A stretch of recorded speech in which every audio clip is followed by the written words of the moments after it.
Ito ay mag-rewiring kami kasi si Madam ay ang ilaw niya ay maaya papatay-patay.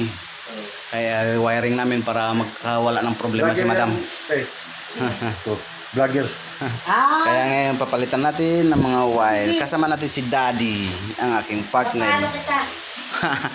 Oh, papalitan natin yan.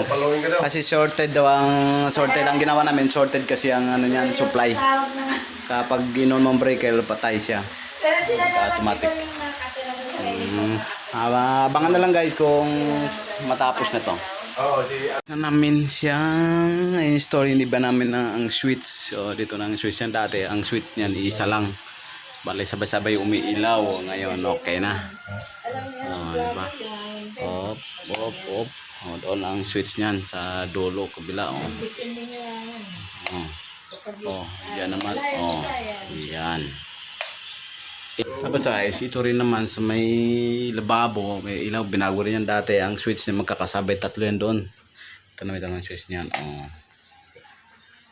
ilaw, patay. Diba? At dito sa loob ay ito na rin, binago namin mga wiring yan guys.